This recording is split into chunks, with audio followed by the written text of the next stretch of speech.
Welcome to the Four Turkeys. Looking forward now to preview the two conference games, conference championship games. Hard to believe that season's down to its championship weekend. We haven't lost a week to COVID.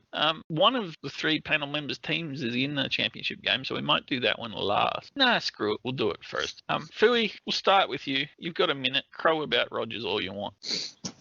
Do I need to? I mean, he's, as I said last week, he's exceeded everyone's expectations for this year. Especially Blackies. That must be why Blackie's not showing up. And not answering I think so too. The defense is playing better. The offense is borderline unstoppable. Special teams is still a bit of a worry, especially our coverage units. But we're playing well enough to win this. I think it'll be a good game. It's not going to be a cakewalk. It'd be nice if it was for the Packers, but I don't think it will be. Really looking forward to a really cold, snowy game as well. Let's see how the Bucks deal with that. Fabulous insight, as always.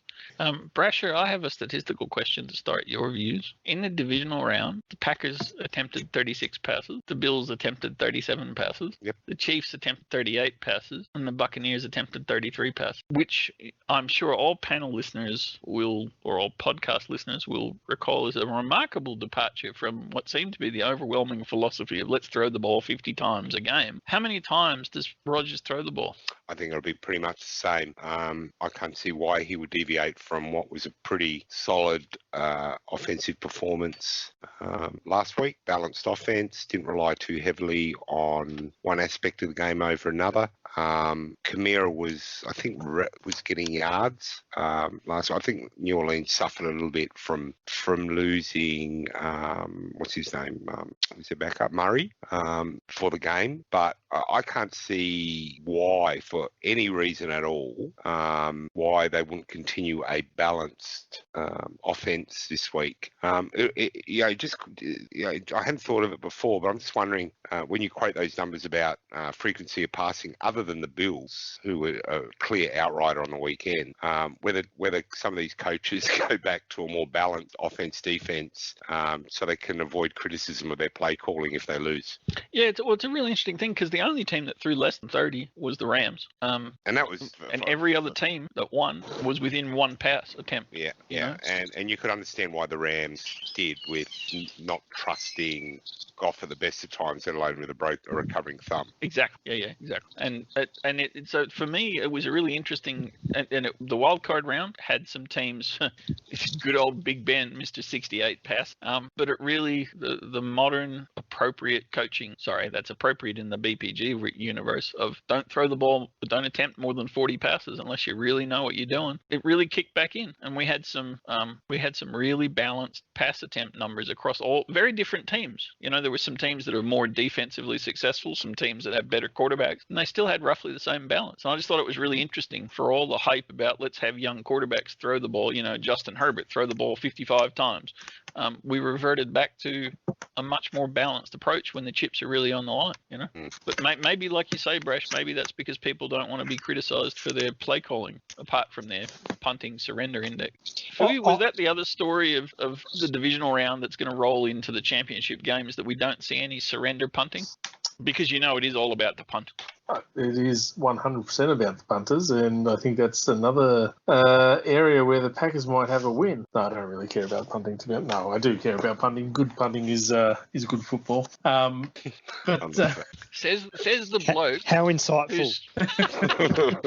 Says the bloke whose team punted for 78 total yards. It's the only team since week 16 that's punted for under 100 yards. Yeah, so I've always thought that your special get you over the line play would be when you have a deliberate play which would be the only play in the entire playbook, to give the ball to the opposition. Yes, I can see, Philly, why you can see that so pivotal. Let's make sure we successfully execute giving the ball to the opposition. These four coaches are all pretty ex-punters. No, they're all pretty aggressive. I don't think we're going to see any kind of weak play calling to punt the ball in a ridiculously stupid situation. So we'll be lucky if we see any punts at all with these teams, I think. Remember, he said that. It's on. All right, so what's the unders or overs for punts? I'm going 36. More punts than pass attempts. Yes. That's right. It'll become a punting duel. Teams will be kicking on first down. Yeah, all right. We might. I'm really torn here about which game we talk about first, because one game is Fui's wet dream and one game is Brash's wet dream that he's been asking for weeks and weeks and weeks. And yeah, I'm not sure I'm going to even watch either of them.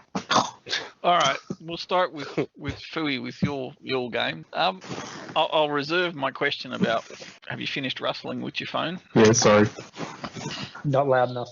Hasn't Fui already answered this question? No, not with Blackie's input. I want to see how he answers it when he's worried about Blackie sledging him. Because you'll notice a remarkable change in answers when Blackie's around. It's called Fear of the Mod. What do you think, big fella? Are we going to see a big running game again, or are the Buccaneers front line defenders going to stop the likes of AJ and Williams and your others from being as effective? I mean, they are the number one rush defence in the NFL, so I don't think we'll still try and rush the ball, but I think you'll see probably if you remember back to the first game we played, we actually absolutely blitzed them in the first quarter of that game with short passes and the like. So I think we'll go back to that. I think we'll be we're a little bit stronger personnel wise in the receiving corps, because we'll have Lazard as our number 2 instead of Dropsy Scantling. So we'll still attempt to rush the ball, and we will keep the defense honest. But I think this game will be won on the back of Aaron's arm. Blackie, Brasher was lauding the balance and the three-headed, I believe it was called three-headed monster, three-headed hydra. I watched a movie on Foxtel last night called Six-Headed Shark. Glad you're filling your days. That sounds like the wide receiver core for the Packers this year. Six-headed shark. Yeah, not. Coming back to my question, Blackie, three-headed monster or three-headed sputtering two-stroke engine?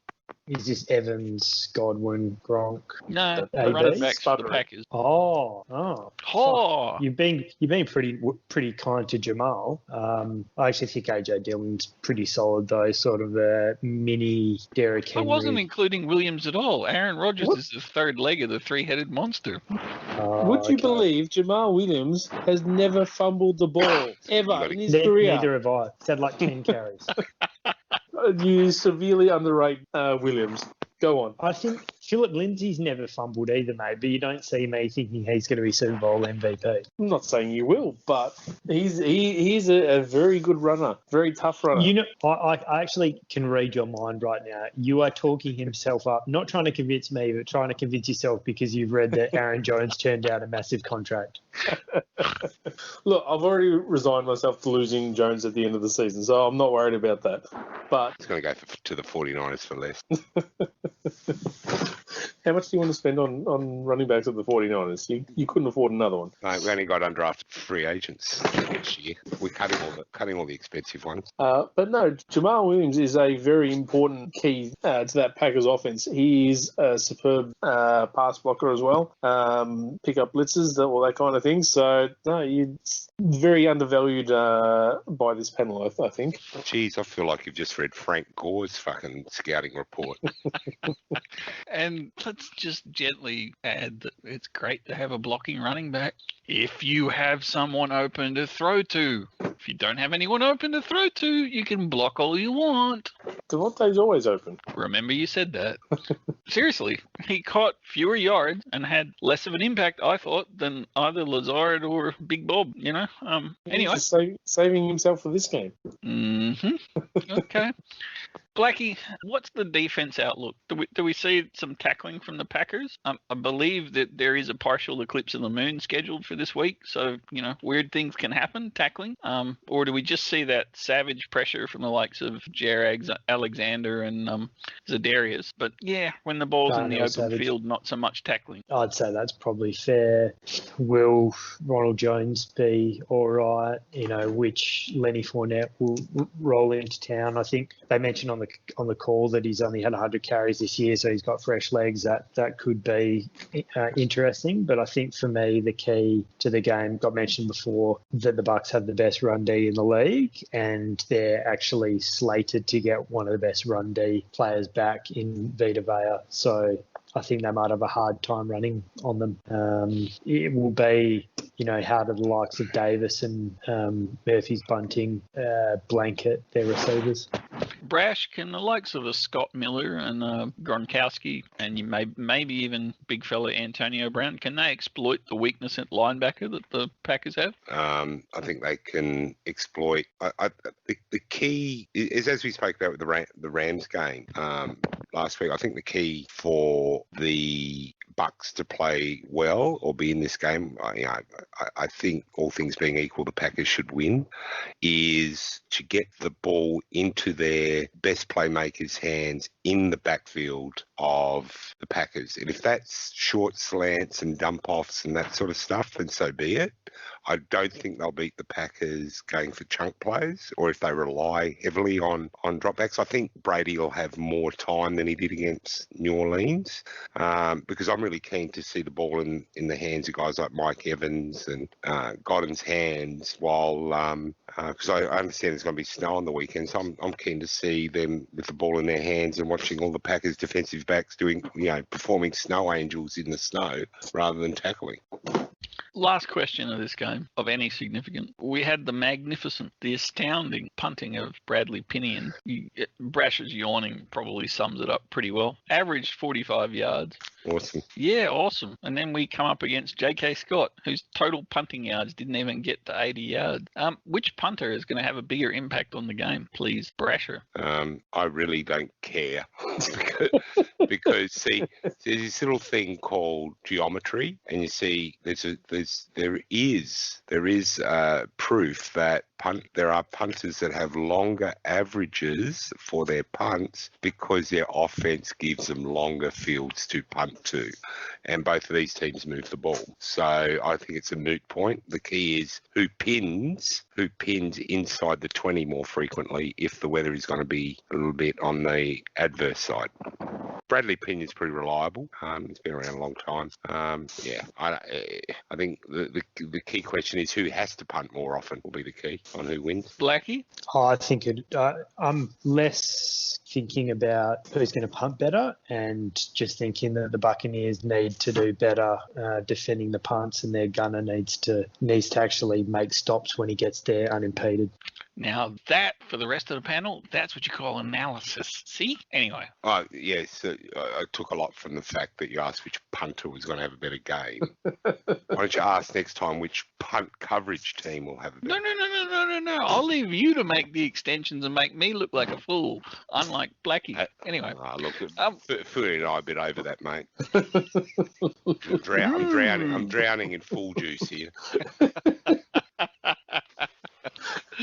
Anyway, moving right along. Mate, it's probably the call of the year. Wouldn't you agree, Fui, that saying when Here we go. When New Orleans threw that trick play that they'd already given up on the game when it happened in the first quarter? No. I will call you on that.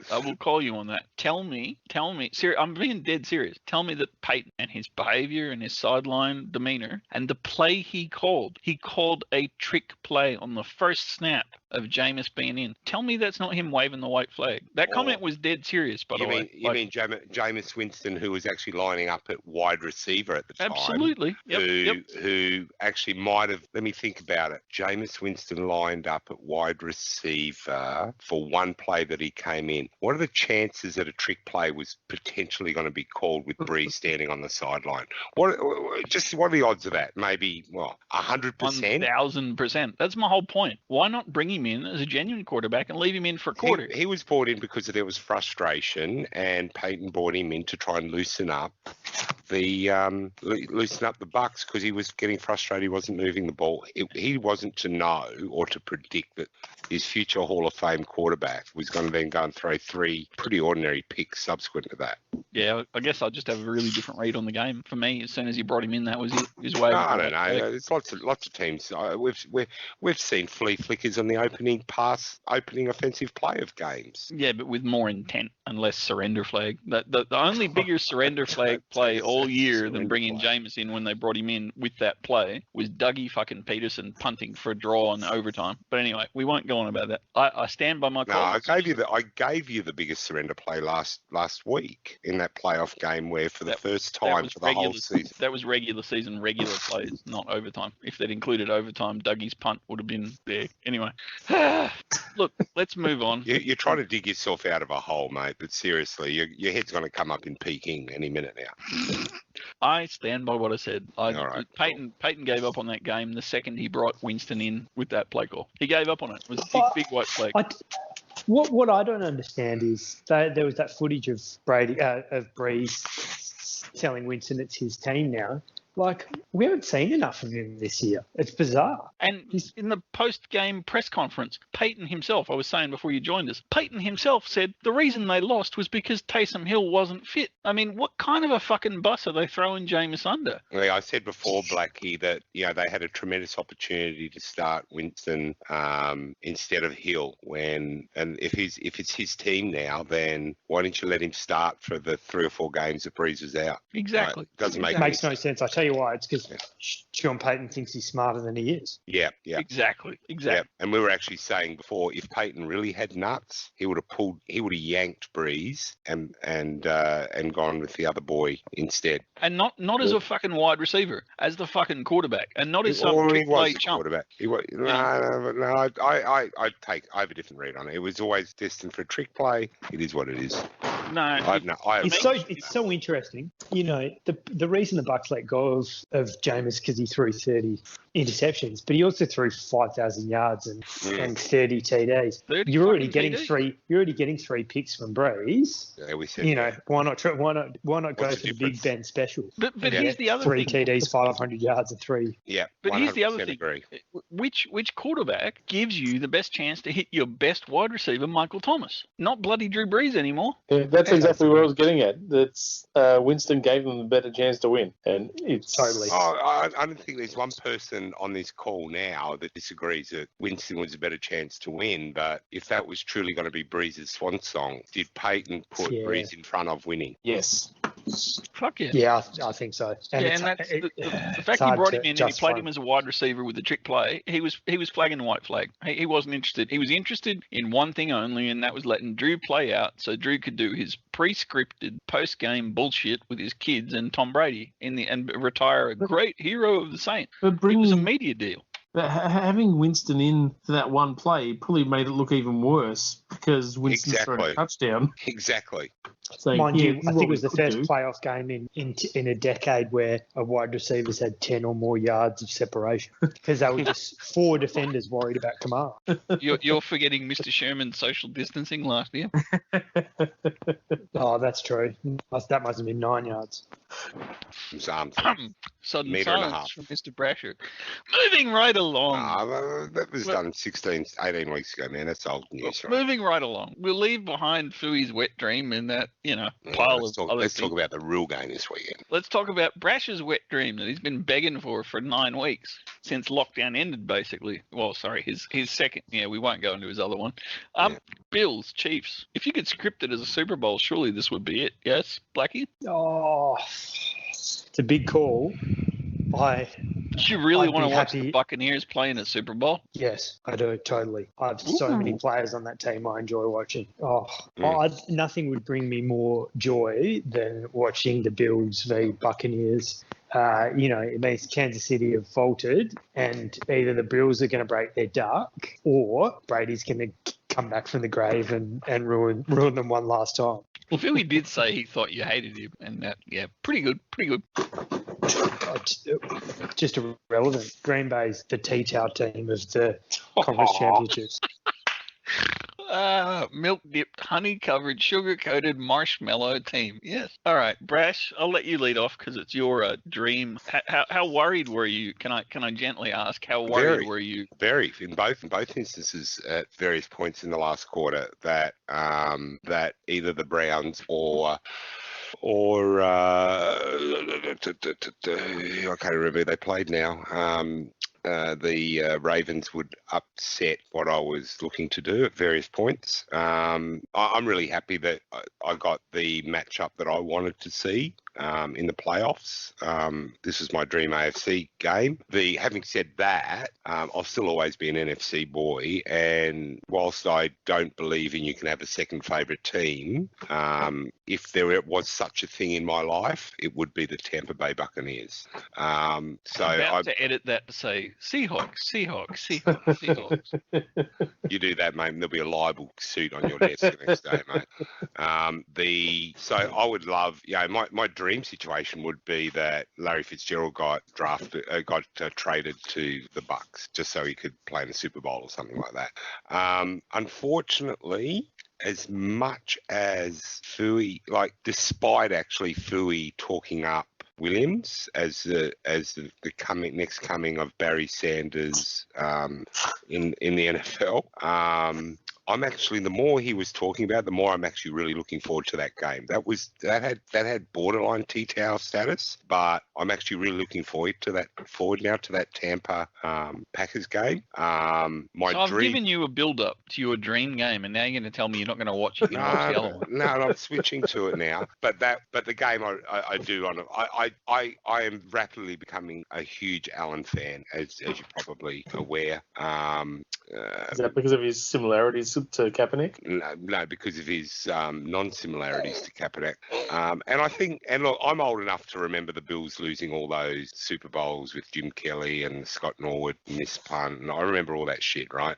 I'd love the Bills to win a Super Bowl. The only solace I would have, BPG, from the Bills not winning on this weekend would be not subjecting Bill fans to losing another Super Bowl.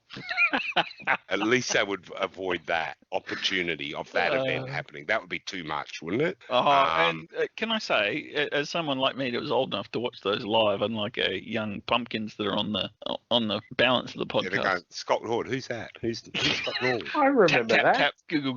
Dan. Not live. You don't. I know Thurman Thomas. No, and Andre Reed. That's Thurman Thomas, right? The run and gun.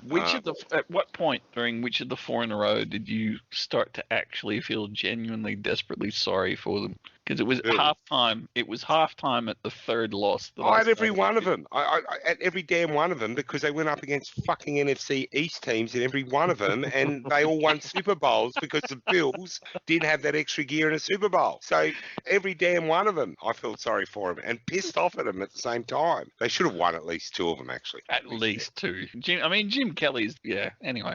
Getting back on track. Here's one for GG. Jim Kelly, Dan Marino couldn't hold Jim Kelly's jockstrap, mate. There's one for GG. Speaking of, watch a tirade tomorrow. Watch all the unhappy faces you get posted all over Big Footy tomorrow. Anyway. Speaking of quarterbacks holding, he's a Bradshaw fan now. Bradshaw, Big Ben fan now. Anyway, you're going to say something. Sorry, mate. None of it was important. Look, I was giving you a chance to build up to why you thought this was such a game that you so desperately wanted to see, as opposed to, say, Ravens or some of the other You know why generally? Because I think there's fair argument to say that on every single snap for both of these teams, you don't know what the fuck's going to happen on offense. That's why I'm really looking forward to this game. You don't know what the Bills are going to throw out, and you never know what the hell Kansas City. And look, I'll tell you one thing I'm getting more and more admiration for is Andy Reid. No more so than that last play that he called on the weekend, getting Henny to throw it. So I'm just looking forward to that because you don't know what you're going to get. You're going to be. It's one of these games you don't want to miss one offensive snap. Well, the thing is, from my point of view, it's not just that you don't know what you're going to get, but you know that whatever you're going to get is not just unexpected play from one player. So when you play the Seahawks, you're never quite fucking sure what you're going to get exactly. on No, offense. yes, you do. No, it's But you know it's going to be Russell Wilson running around with flutter, like, miss pass, drop ball, yeah, 60-yard pass, drop ball. He'll connect with a 60-yard pass. With the Chiefs or the Bills, you don't know exactly which player is even going to get the ball thrown to him. And in some cases, you don't even know who's going to throw the ball. Yeah, Mahomes is obviously the quarterback, but they do their flea flickers. They do end arounds. They do sweeps. They do wide runs. That Allen's arm is an absolute gun. Again, there was another pass he just pissed away. He just threw it away, trying to throw it away. And the thing went 70 metres. Like, just flicks it out. Oh, yeah. And it was off his back foot. It wasn't like he had a 3-step run up before he threw it, you know? Yeah. I love watching him play. I'm just a massive fan of his. And hopefully in a couple of years we get to see Justin Herbert up there as well. He's already, mate. He's a Giblet, mate. He's certified. He's a certified legend already, Herbert. We'll come to that in a minute. Starting quarterback of the Giblets next year when Rodgers gets put on the trade table. So from my point of view, a dedicated wet dream preview from Brash has been a complete abysmal letdown. Well, I'm fucking very happy that my wet dreams are a fucking letdown for you, just quietly. On that happy note, Fooey, nothing could make me happier as I'm about to go to bed, just quietly. I don't have to get the rubber sheets out, do I? Fooey, well, I'm glad we wound up here. Fooey, although I'm looking at my Watson number 4 San Francisco 49ers jersey right now, and I am getting a bit of a hard on. Okay. Blackie hasn't seen it, so he can only visualise. Thank God. I'm talking about the jersey. Is that real? I'm talking about the jersey. I'm so glad you clarified the jersey and not something else. I'm not going there. You are Blackie. Just what size is that real? Is that real? I've got my Watson number 4 jersey ready. And then he asked, what size is it? Yeah, the only trouble is they didn't ask which team. It's actually in the Miami Dolphins jersey. Jesus fucking Christ, my editing job is going to be just so easy on this tape. I reckon he's going to end up being a Dallas Cowboy. Can we please leave that for a dedicated 30-second chat at the end? Coming back to the game that Brash has been building up, which he's suddenly not interested in at all because Fooey's seduced him to believe that Green Bay have a Our audience is so educated, mate. I don't have to build this up like Fooey building up Williams, right? It's more well fundamentally. It's well established. If you're not looking forward to this game, then you're not an NFL fan. Everyone turned off after the Williams chat anyway. That's right. We're going to have to edit this and put this one at the start. Which is really sad because they also missed the snooze fest about how the Packers can really tackle. Trust me. The Packers can really tackle. No, look, mate. All I can say is this is the Super Bowl of chicken. All right, have nuggets or wing? No, let's not go there. Fooey, you've heard 37 minutes of ranting to attempt to make this sound as interesting as your preview. I guess my question for you is, if you're the Bills, what do you do about your lack of a running game apart from your quarterback? I think they need to take a leaf out of Andy Reid's book and just use the receivers a bit more. Diggs has been fairly good on end rounds in the past, so it's probably worth a shot there. And it's always good to get the balls in the hands of your playmakers. So, just start giving it to your receivers a bit more, I think.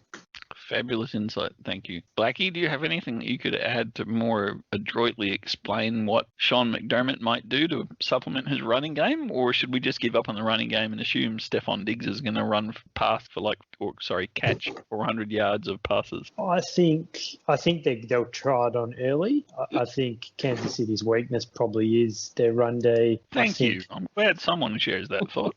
I think they probably will look at the game last week against the Browns and think, we don't want to make that same mistake. I mean, do you think American Crow's right? Did they give up too early? I could have seen Chubb going for 250 yards. I didn't think the Chiefs' run defense was at all impressive. 20 rushes with the best duo in the league's just not enough. And it's not even that. They just complement each other so well. Yeah. You know, you've got the perfect running back for first and second down, and then the perfect one for third down. And Chubb run for more yards in the third quarter than he did in the first half.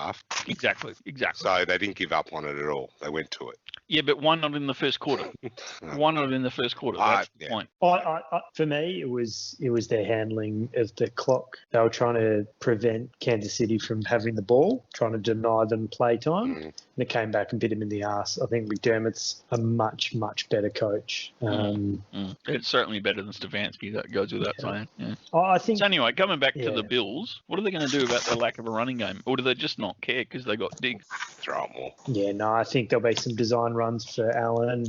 I think they'll try Moss on first and second down and probably try Singletary on third down nice and early. But, yeah, it wouldn't surprise me if Josh Allen has some design runs to try and keep the defense honest. And then they'll I think, what are they, the best team in the red zone for scoring TDs?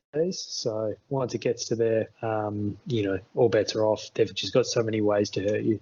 So arguably, one of the things that the Bills have done better than just about anybody else is adjust their game plan to tailor their offense. They don't just run the same offense. 1 week it's heavy run, 1 week it's heavy pass. If you were up against the Chiefs, and let's face it, it's not the same dominant Chiefs of last year, what do you do, Philly? I mean, obviously, you can't trot Aaron Rodgers out there because he's in the other conference. Does Sean McDermott sit there and say, well, I'm going to try a running game in the first half and it doesn't work, I'm just going to go Diggs? Or what does he do? Well, yeah, I don't think they can just ignore the running game. They seem to like to do that occasionally, last week being one of those weeks. But I think, as we've seen with the other teams, it's all been about balance, and that's probably what's going to win a championship for any of these teams in 3 weeks or whatever. So they need to run the ball effectively. They don't have to get 200 yards in a game, but they have to keep the defense honest. Without that, they're going to struggle as any team will. And I think we said it before. Sorry, I lost my train of thought. Well, what a train it was. If they don't Nuggets run for enough yards and they don't score enough points, they're going to lose. No, they're Nuggets.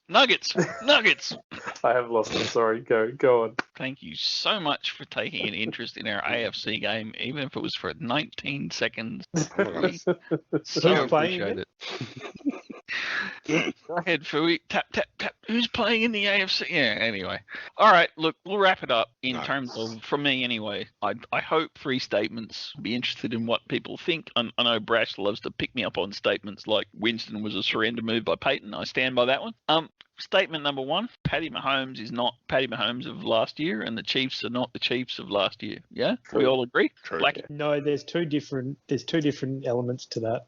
I don't think the Chiefs are the Chiefs of last year, but Mahomes still looks pretty dangerous. I think part of the reason is you've probably come to expect godlike moves on the regular basis now. So when he does the unthinkable, it's almost normal. Would he support Kelsey, Hill? These guys still look good. I think for me, it'll be their run game. Clyde Edwards-Helaire may be back, but their defense still doesn't look as good as it did last year. So I'll give you that one. Thank you for a very long-winded answer that didn't actually... Anyway. Brash? What was the question? Oh, fuck. Do they look better than last year? Not so dominant as last year. No, they're not. Not even close. Thank you. I don't think so. See, Blackie, that's the answer. Fui? No, but you said Mahomes was shit too. Cuttable. Yeah, I definitely said he was shit. Definitely. Yep. I said he's not worth 10 draft picks, if that counts. Well, and I did want to pick you up on that. Can I just say that if they were 10 draft picks that we'd taken by the Philadelphia Eagles front office led by Howie Roseman, he's probably worth about 47 of those draft picks, given our draft picking record. Anyway, Fui, what do you think, mate? I'm giving you a chance to be less expressive than Blackie, but more expressive than old mate Brash. Oh my goodness. Please go. Yeah. No, the Chiefs are not what they were last year. I see what Blackie's saying, but I don't think the offense is as wholly explosive as it was last year. Not because Mahomes isn't playing as well, but maybe a little bit. There's your 50-50 answer. Oh, fence sitter, what a surprise from you. All right, I'm going to add my 10 cents worth. Chad Henne leads an awesome Chiefs offensive unit to a complete domination of the Bills, who only really qualified for this game because of Tareen Johnson and some pretty impressive defense, which they won't get away with against Tyreek Hill, Mecole Hardman, Le'Veon Bell, Clyde Edwards-Helaire, and Travis Kelce, and some bloke called Pringles Chips. But anyway, so that's my 10 cents worth. All right, let's go around the table. Number of sacks in the NFC game. Ooh, Combined? fuck, why do you have to make every fucking question hard? Okay, yes. Combined, I will say 9. 8 by the Packers. Blackie, NFC game, number of sacks. Jesus. I reckon No, he won't be playing. 5. Fresh? I reckon Bowles will dial up some pressure. Devin White style. Why can't you just give me the number, not the 37 names of the people who are going to participate and get a quarter of a sack each? I had to listen to you say that Mahomes is finished. Rash, number of sacks, NFC game. 6. AFC game, average punting yards, please. Oh, fuck, man. Fucking none, because you said no one's punting in this game. Can I gently reiterate that the Chiefs had no punt in their divisional round? There you go. And I think it's remarkable that that hasn't had any analysis, as the only team that didn't have any punt. Was that because they turned the ball over when they were on 3rd and long? Hello, Chad Henne. Or was it because they're just an awesome team and they don't ever have to punt the ball? Blackie? Well, it's all of the above. They play Andy Reid's aggressive. They continue to move the chains. And they just go for the score each time. I don't think you'd look at any of the games and say being conservative has been a boon. So it's obviously the right thing to do. Brash, punting surrender index versus not punting at all. Andy Reid have the right idea. You did mention before you were falling in love with him. Teams play defensive, bend don't break against KC, which means they give up first half of the field pretty regularly, which means the punter doesn't come out that often because they're typically in field goal range where they stop. That's Fabulous why they don't answer. punt. Really good answer. Really good answer. There you go. I actually do pay some attention to football.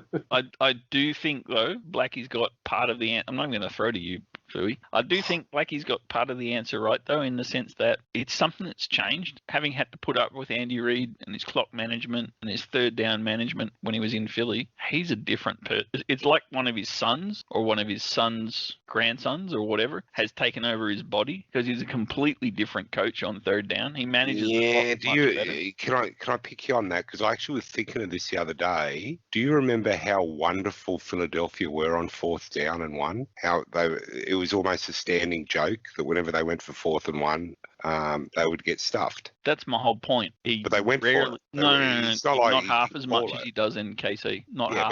But the point is, you're not going to go for it as often. If you've got a team that's notoriously being stopped, like Philly used to be in those. I remember this distinctly, their inability to get a yard on 4th down, even 3rd down. And so you would abandon it, wouldn't you? So clearly you've got to be more confident going 4th and 1 if you've got Mahomes and that cast who just rattle off. Brash, I don't want to be rude, but the reason they weren't getting the yardage wasn't because they didn't have Patrick Mahomes at quarterback. They had this guy called Donovan McNabb, who's a pretty decent quarterback. The reason they weren't getting the yard, they also had an all-time offensive line, just quietly. The reason they weren't getting the yards was because they were shit play calls, as opposed to what he does now. So they were spiting Andy Reid, is that what you're saying? No. Reid was calling. Andy Reid. I can't believe we're talking about one of the worst NFC teams in the AFC. I know. Conference Championship. I know. Just edit it out. This whole championship game round thing was 2 of the 3 panelists until Blackie joined us. 2 of the 3 panelists desired games. I had to find a way to get myself in there as well to even the whole thing out. Anyway, look. I know. I'll get the conversation going by bringing up fucking punters again. And then we'll segue to Philadelphia Eagles. If I can find a way to selectively mute, I will on this fucking thing. Anyway, moving right along. I do think. What other questions do you have? I do think Andy Reid deserves enormous credit for how he has become more aggressive on 3rd and 4th downs in an intelligent way, not the way he was aggressive in Philadelphia, and in a balanced way, because he's balanced the run and passing game in a way that he's never done before in his career. And it's even when Mahomes has been much less dominant than he was last year and the year before, Andy Reid's covered for him. And for fuck's sake, he got Chad Chad Henne to get him over the line. Yes, Blackie? Yeah, that surprised me. No, you said he deserves credit. I think he gets plenty of it. So, Brasher even loves him. Yeah, you wouldn't lack for you. I don't think anyone could ever argue that Andy Reid is underappreciated by the media and the followers of the NFL. He certainly gets his fair share. I will say when he left Philly, he wasn't. He was on the tipping point, but he's turned himself right around in KC, and I really like it as an Eagles fan and somebody that admired. I mean, he's been through a fair bit of personal drama in his life away from football with his family and stuff, and it's anyway. I just like to see a coach that grows and not a coach that does the Adam Gase / Josh fucking McDaniels fuck off from Philadelphia, you piece of shit. Vic Fangio route of regressing every coaching job he takes on, or the Pete Carroll kind of route of being seen as a guru but never really changing his stripe. I don't know. Yep. Anyway, so who wins, gentlemen? Help me edit this. Chiefs versus what's that team? Buffalo. Should we be playing up the fact that this is the end of a real drought for Buffalo? Should we give him more credit, Fooey? Which drought? I said Fooey. Yeah, I'm clarifying for my colleague which drought you're referring to. I was waiting for him to ask why Queensland's still in drought. All right, for fuck's sake, Brash. You're giving him the easy out. No, you're trying to save yourself again. They ended their drought last week. But not in championship games. Are the Buffalo Bills back? Are they? I think so, yeah. They're here to stay, I think. They won't win this week, but they're here to stay. So, having said they're here to stay, you've said they won't win. All right, so that's one that says the Chiefs win. I'm not even going to ask you, Fooey, if you think the Pack will win. It's going to be Chiefs-Packers, yes. Blackie? Yeah, unfortunately, I agree. Brash? Tampa Bills.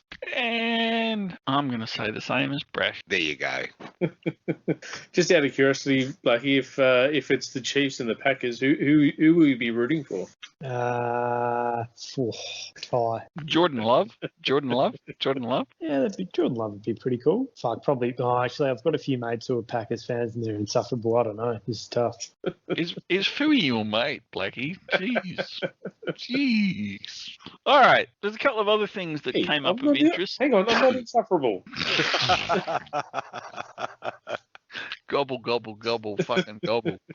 A couple of other things came up of note, all of which can probably be encapsulated in different phrases that refer to the changing of the guard at the White House. But most of all, and Brash, you must be delighted by this, Trent Baalke's got himself a new job. Doing what? Being a general manager for the Jacksonville Jaguars, I believe.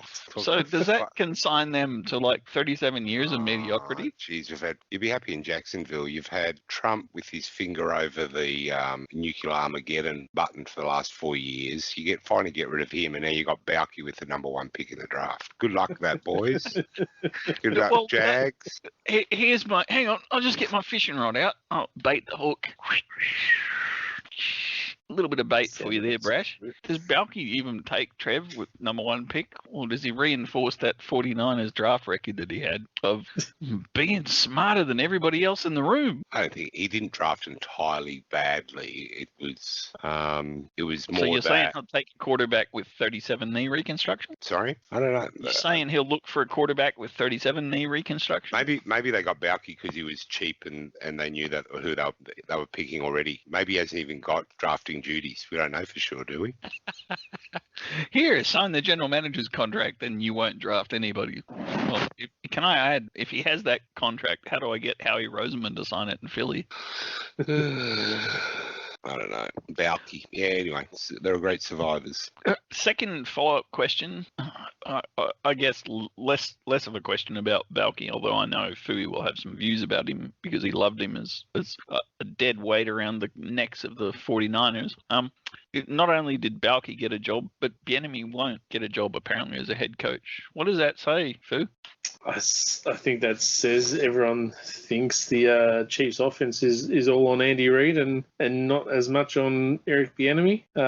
They may be correct, but how do you know unless you hire Bieniemy, I guess. So Blackie, Robert Salo in the Jet. Have we seen a new Jet? I think so. It'll be interesting to see what they do.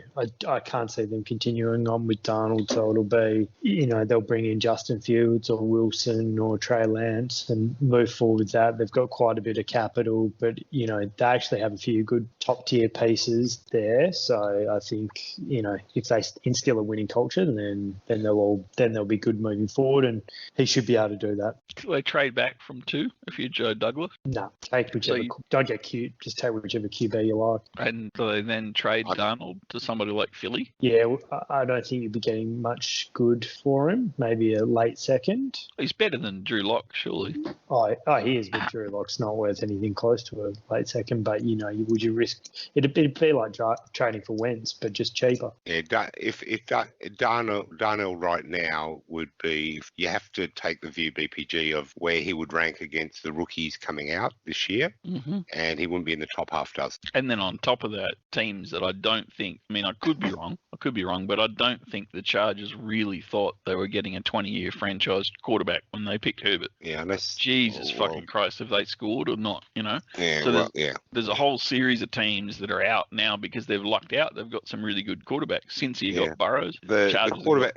I think the quarterback situation is pretty simple now in the Jets, either because Salak has taken Lafleur with him as his OC.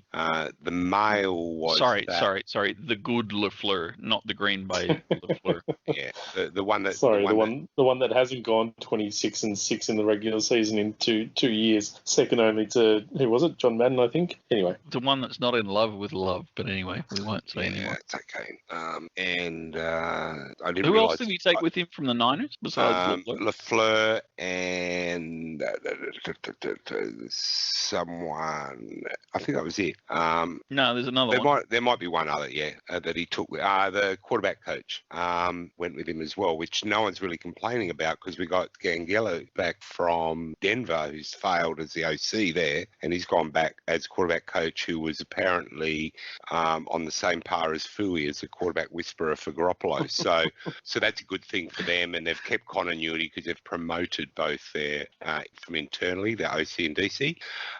But I think with the Jets, the word around 49ers land was that Wilson is prototypical Shanahan quarterback, and Lafleur, who is a Shanahan disciple, has gone over to. Yeah. So I wouldn't be. I reckon they're either going to be all in on Darnold and think they can resurrect him, and they like what they see, or I think Wilson's now laid down as there to go too. Do they trade back? No chance of that, you reckon, Brush? Not if they're giving up on Darnold. They're taking. Yeah, fair enough. My question on that hiring is, how much does it hurt the 49ers, Brush? Exactly. Not a lot at all. Really? Even taking the internal with you? I don't think there's continuity. They get a third-round pick for Salak this year and next year because of this minority coaching development scam that the NFL's running now. Yeah, true. So they get an extra third-round pick. DeMarco Ryan is very highly regarded by both the players and the coaching staff. He's only been out of playing for like 2 years, hasn't he? Five years out of playing. He's come through the ranks with Jared Mayo, like. Exactly. Yeah. Very legendary player. Yeah, and I think from an offensive side of the thing of the ball, who is it? Is it McDaniel now? McDaniel's now the OC, and the game scheming and the play design is still predominantly Shanahan anyway. Exactly. Yeah. Right. So and he calls the plays. The offensive coordinator will be. I think they're fine. I didn't even know, to be fair, with all these new fandangled job titles they dream up all the time to stop teams poaching their coaching staff. I didn't even know the 49ers had a official offensive coordinator anyway, because I assumed it was Shanahan running all that. So I think we'll be fine. There were a lot of people knocking Salak and his game style. No. Within the 49ers, there were certainly there was a little bit. I'm hoping there's a little bit more aggression. He relies very heavily on scheme and the players playing their role. And I think we do need to be a little bit aggressive. Like if you look at a couple of games last year, like we got absolutely carved up by the Bills in one game, I remember. Another one, I don't count the Packers game because we didn't have a team out there anyway. But the Bills game was one where I thought, well, here's where a DC needs to be a little bit creative rather than just relying on the tried and true. And Jesus, you got Bosa back next year. You know, every team, any team's going to be better as a result of that. It's like the Rams. You got such a good defense, and they're a cheap defense too. You're not like the Eagles that's paying Fletcher Cox and Brendan Graham and Vinny Curry and but having said that, we don't have a defensive back under contract at the moment. But you can fix that. You got the salary cap, especially if you keep Jimmy. No, sorry. Well, that's pivotal to what we do in the off season because Verrett needs to be re-signed. I think he's absolutely critical. There's a lot of people saying, you know, he's a ticking time bomb. He could get injured again. Yeah. You know, he's played 2 full seasons in 6. But he's good when he's fit, and you got to pay that. Yeah. Yeah. Look, so I don't know what they're going to do on the other cornerback side. They could do that in the draft, but the linebacking core will be fine. It's all about Bosa, how he comes back, and making a decision one way or the other on the other side of the defensive end position with you know, who supports Bosa and how quickly he comes back. All right, Blackie, I'm going to throw to you because I know how much you love Drew Lock and you love Vic Fangio. You're clearly out of the race for Deshaun Watson. So where do you think he winds up? I mean, Miami's be the raging favourite, but my personal favourite would have been if the Jets traded pick 2 and a bunch of other stuff for Watson and then got Bieniemy as their coach. I think that would have put them on a pretty good path. They would have had enough draft capital to actually get Watson, but actually retain some early picks to surround him with a few things and teamed him up with Bieniemy. I think that would have been a pretty good match. So you still haven't told me where he's going?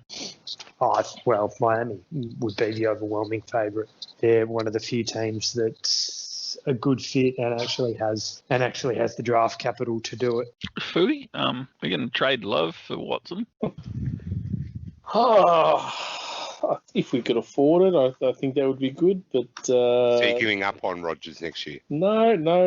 Why are you doing it? I'm glad someone else. And putting I'm words glad in my someone mouth. else heard that question the way it was intended. I do like Watson as a quarterback. I've said that before, and I think he will be a success wherever he goes next. I don't know where that'll be. If Rodgers said goodbye after winning the Super Bowl, then yeah, absolutely, let's go get Deshaun. All right, last follow-up question, and we'll go Brash, Blackie, and then Fooey. No, actually, we'll go Fooey, Brasher, and then Blackie, just because I like to mix it up a bit. But you know, the reason why I asked what? It said anytime I answer first, they always agree. Yeah, that's exactly what I've noticed. It's like whatever that syndrome is with dogs, and yeah. Anyway, if there was to be a major injury to one of the 4 remaining teams' quarterback, how does that change the market and I might be wrong, I could be wrong. Every year, there's always hype about the teams that finish at the bottom and they're going to draft quarterbacks and it's a great crop of quarterbacks. Oh, we got Joe Burrows. Oh, we got Jamarcus Russell. Oh, we got Johnny Football. Oh. I can't recall a year for probably 10 years, maybe 12 years, where there's been not just the focus on who's going to get drafted, you know, your Trevor Lawrences, but on a quarterback as elite as Deshaun Watson saying, I'm pissed off. I'm going. I'm leaving. On a quarterback like Darnold that has promise. You know, he's not a total write-off. You're not talking about a Blake Bortles here. The guy still has some potential if he can find a way to be coached by someone other than Adam Gase. What happens in this off-season in terms of the top 4 teams potentially changing quarterbacks for next year? Fooey, I know you don't like to contemplate the fact, but if Rodgers was to get hurt, can you see the Packers potentially bringing in Deshaun, or is that just like out of the question? There's no way they would ever move on from the great man that is Danica's ex. They've clearly said that they're ready to move on by drafting Love. So as much as I would prefer to have Watson if Rodgers wasn't there, I don't think it'll happen. Would they have drafted Love if they knew Watson was available? Possibly not.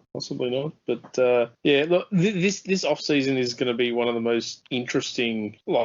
Maybe not ever, but it's going to be right up there, I think. In terms of the teams, yeah, look, it's so hard. With Allen and Mahomes, you'd think significant injuries, they're probably not. They're not going to be moved on, or they're going to be allowed to recover and come back when they're ready. Brady, Rodgers, I think Brady is the most likely given his age. Rodgers is 5 or 6 years younger. Yeah.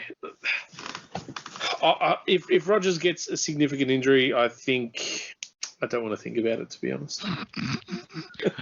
Brash, Yes. let's take the injury thing out of the picture. If you had to look at the playoff teams this year, which team is realistically looking at a Deshaun Watson or a Carson Wentz? Because Carson Wentz is so great. You're And trying so saying, hard yeah, to yeah. unload him, aren't you? Out of the 4 teams left, which one would take Watson? Yeah, Tampa Bay. exactly. And it's almost worth, I don't know. You look at that team, and wouldn't it be different if it was Watson and not Brady playing in that game next weekend? Would you be talking dynasty if it was Watson? There's half a dozen teams in the NFL that you put Watson in and you'd say dynasty. Mm-hmm. You put him in some teams who got some very good quarterbacks or some developing quarterbacks and you'd say dynasty.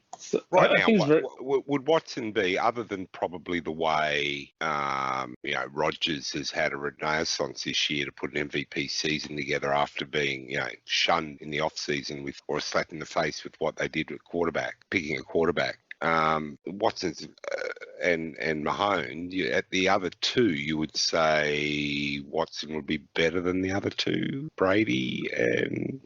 If we'd had the conversation Allen? at week 3, week 3 this year, people would be throwing Cam Newton's name around, but that's evaporated. That was a little short term. Cam Newton may not be in the league next year. Absolutely, exactly. That's my whole point. But anyway, Watson is the one elite that's available out there. Wentz wants to be traded. Yeah, I only have one Bradford reservation about Watson. I've got one reservation about Watson, and He only performs when he's coached by Bill O'Brien. no, is he the Houston Texans offensive version of JJ Watt? What's that mean? Has he really been tested? Is he like JJ Watt? I see what you mean. JJ Watt has beaten up on the AFC South for longer than most, right? You look at his stats, right? Watson should have belted Kansas City last year in that playoff round last year. They jumped out at the start and they surrendered that lead. He was the quarterback.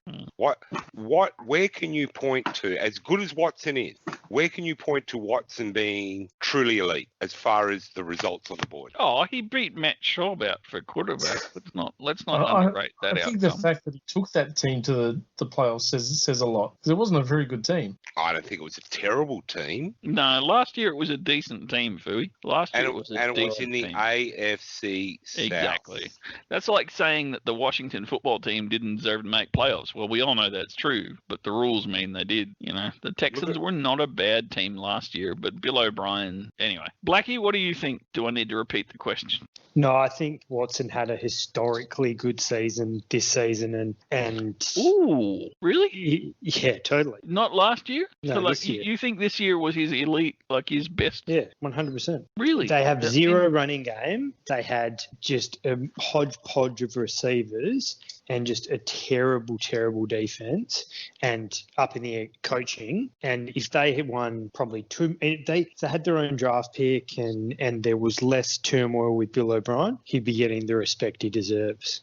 But, I mean, just so I'm clear, last year in the 2019 season, Carson Wentz became the first quarterback to throw for 4,000 yards and have no wide receiver receive more than 500 yards. In fact, none of his wide receivers received more than 400 yards. All of a sudden, people were talking about him as an elite quarterback when arguably it was a flash in the pan season. Just so I'm really clear, are you saying last year was Watson's kind of flash in the pan season, or was that more like the result of a series of good seasons and he finally became great? I think the big difference is Watson's had 3 very good seasons in a row, but to me, this season was pretty much extraordinary. So for those playing at home, this year he had passing stats, 4,800 yards, 33 touchdowns and 7 interceptions just through passing. And Can I his add rushing- one? Can I add a figure to that you probably don't have in front of you? But if I'm guessing that those yardage stat and the TD stat probably came off the fewest pass attempts of any quarterback that's in that category. Well, Because there we you had go. quarterbacks that racked up a shit ton of yards, but they were throwing 55 times a game. And Watson was one of the few quarterbacks that wasn't. He was throwing less than 40 attempts a game. Just my guess. Yeah, I literally think he was just extraordinary, and in my eyes didn't get the respect that he actually deserves. I think he's easily a top 5 QB in terms of cornerstones, and I think potentially he does beat up on those teams a little bit. But to even put the team in the position that they got into against Kansas City, I think you can lay the blame squarely at Bill O'Brien's feet for them choking that up. How good would they be if they had a running game, a reliable running game? DeAndre fucking Hopkins. Yeah, I think it's a work in progress. So Blackie, they didn't even have an offensive line 2 years ago or a year ago. True. So that they are. I'm just. Do you think he's a one-hit wonder, Brash? No, not at all. What I'm saying is he can do everything. The one thing that is an uncertainty with him is, and I know it's not exactly the same, but it's akin to some of these college kids that throw 50 million yards, right? Like field, right? Point to me games that mattered that Watson won. How many of those? Are there 2 or 3 maybe in his entire career? So you're saying it's like a choke factor? No, he's not a choker, but that mattered. Is he Phillip Rivers? Mm-hmm. Right? That's I'm not saying he is. No. I get what you're asking. It's If I'm anteing up all these draft picks, am I getting nerves of steel like Tom Brady in that? I can't point, or no performance jumps off. I don't want to of be these rude, things. Brash, but I don't think there's any other Tom Bradys out there. I could be wrong. No, but you can have that nerves of steel. You can have that will to win, right? I don't know. I'm not saying he doesn't have it. Yeah. But I can't point to a game that say that's where it happened, right? And I get it. You're absolutely right. Bob screwed the Texans in that playoff, but it was also the defense. That game started not dissimilar to the Browns Steelers game. Exactly. Yes. Right? Yes. It was ineptitude from Kansas City as much as anything else. And unlike the Steelers, they turned it around, didn't they? Right. Yeah. He got spotted 20 points and couldn't hold the game. That's all I'm saying. Had he won that game and taken Houston deep into the playoffs, then I might be writing that check for the 10 first-round draft picks, as we joked about today. That's all I'm saying. That's what I have. Let me be clear. The only circumstance in which you give up 10 first-round picks is if the 10 first-round picks are being taken by the Philadelphia Eagles with Howie Roseman taking the pick. There's no way any player is worth 10 first-round draft picks. That mathematics just isn't worthwhile. So I get all that, and I'm not doubting how good he is. Particularly, he did that. What Blackie said, those stats without Hopkins. God, yeah, exactly. Right? Yeah. So, and let's face it, he made some pretty bloody bog awful wide receivers look pretty damn decent. Yeah, but like I said, I can't point to those. That was the trademark. That was the game. No, he doesn't have an identity game. Is it Blackie that's always on about lack of identity in teams' games? Rodgers, Breeze, Manning, all of them had that game, right? And it isn't always a positive identity. I don't want to be nasty, but fuck it. Sanchez had the butt fumble game. That became his identity. Wentz has had Absolutely. a number of games where Wentz's identity is now established, and he'll never escape that. You know the irony of Wentz. You know the irony of Wentz. He identified both sides of his identity in the same game. That game, and he tore. No, seriously, that game when he tore his ACL, scoring that touchdown, he was at the absolute peak of his powers. Exactly, Right? and he was never going to get any better once. And now we remember him that was him at his absolute best, arrival, and then he tears his ACL. And I think it's been pretty well proven with Foles' body of work since then. What a fluke that was, what he did. That he can't beat Trubisky out if he's a Super Bowl winning quarterback. He just wants the Bears to lose for a few more years, so they really love it when they finally win. Anyway, moving right along, Blackie, are we being too harsh on Deshaun Watson? Has he really established an identity? And if you're the general manager of the Broncos, or Vic Fangio, or Horse Teeth, who used to be the GM and is now something more higher than the GM, you going to trade 37 first-round picks for Watson? Or is it more a case that Watson needs a few receivers to throw to? What is it? Huh? I know you love his stats, but is it what's the culture behind the stats? You guys are talking about how bad the South is. Titans were a pretty good side, and Colts were a borderline playoff team. I don't think it was that cupcake at all. And even with and Jacoby Brissett starting at the Colts. No, I'm referring more to last year and the year before. I'm talking about this year. I think this year he was extraordinary, and he's coming off 3 very good years in a row as a 25-year-old. You give him a blank check and just say, take whatever you want. Yeah, as I keep, I'll say it again.